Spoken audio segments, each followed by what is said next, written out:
Naipit ako. Dito ka pa sa kaya. May yan ang pakiramdam na ikaw yung personal. Ikaw lang daw, walang second choice.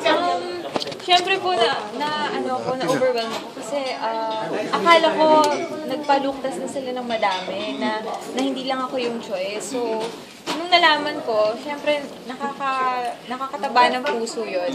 And parang mas na-inspired ako, mas motivate ako na gawin yung best ko for this show. And ayoko silang mapahiya, kaya talagang gusto kong ibigay lahat ng kaya kong ibigay for this show. Parang gano'n. Nakita namin yung teaser kanina. Pinang-pins ka pa ba para magpa-sexy ng gano'n that hard?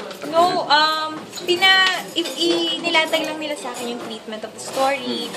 Basta sinabi nila sa akin, this is sexy drama. So,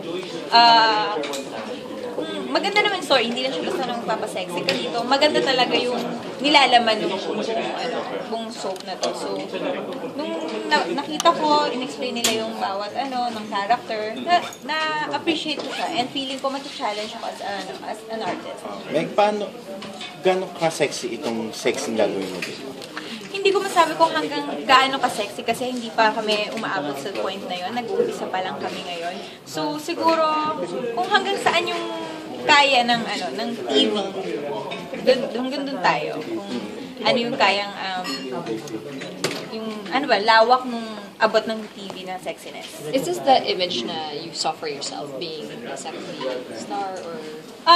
Hindi naman. Siguro, ito lang yung nandito ngayon eh. Hindi naman ibig sabihin na ngayon nagpapasexy ako. Ito na yung tuloy-tuloy ko. Pwede rin akong tumanggap ng ibang roles like yung sa movie ko na na hindi naman ako doon sexy or something. Kasi gusto ko naman maging versatile na artista ako na kahit anong ibigay sa akin role, kaya ko. Pero sa ngayon kasi, ito yung nakikita nila na imaging for me. So, why not naman, diba? Kung dito ako. Hindi pa nagsisimula yung Moon of Desire, pinagtatapat na agad kayo niya. Ellen. Kamusta ba relationship niyo? Si Ellen kasi, okay naman kami. Though hindi kami masyadong nakapag-usap kasi hindi naman kami masyadong lagi magkasama sa set. Like, Unit 2 ako, Unit 1 siya, Unit 1 ako, Unit 2 siya. So, pero, okay kami. Okay kami. And, sobrang, naiingit ako sa kanya, natutuwa ako sa kanya. Yun yung nararamdaman ko kasi, parang, ang sexy niya nga yun. So, ina-admire ko yung ganong niya. May in-enhance ba sa katawan mo in preparation para dito? Wala. Kasi siguro, kailangan workout more, gano'n. Ngayong tapos na yung dilemma ko, last day taping na ako mamaya, pwede na akong makapag-workout to prepare lalo for this one. So, yun, wala namang in-enhance. Kasi kung ano yung nakita nila sa akin, yun yung... Si Ellen, she's very proud that she had enhancement. Diba, she had an interview and she said she ran for breast level. What can you say about the stars of Si Ellen kasi very honest, very open. Hindi siya nagtatago, na very totoong tao lang talaga siya. Kung ano yung nakikita mo sa kanya, yun siya. So, mas maganda, kahit naman sa amin sinasabi sa amin ni Direct FM, kung ano ka, ipakita mo lang kasi lalabas din mo yan eventually. How do you feel na pinagbabangga kayo? Parang where do you think that's coming from? Na hindi pa nga kami pinagtatapat mo kayo? That's a good thing eh. Kasi makakatulong siya for Moon of Desire. Kasi hindi pa man napapanood, nakikita nila yung para ba masasabi to, yung labanan between me and Ellen. So, for me, hindi siya negative na kasi happy ako for Ellen kung ano man yung flow ng career niya ngayon, lalo na ngayon with EBS na siya. So, yun lang. Wow. Wait.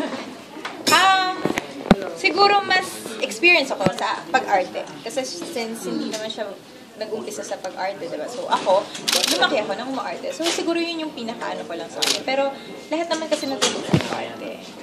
Kasi fresh face ka sa EBS, fresh face ka sa mga teleserye.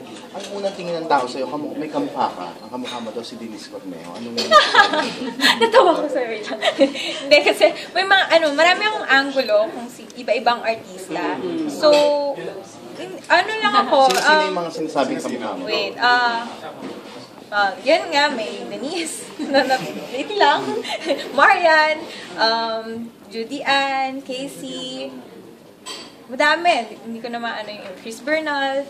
So, parang, challenge ako na eventually, makikilala din ako. Ay, si Meg yan. Meg Imperial. Wala siyang kamukha. Yan. So, yun yung challenge. Pero hindi ka na-off na. Si Denise foods. Yeah. Medyo, ano lang ako. Pero tinignan ko, medyo nga dyan sa mata. May angulo.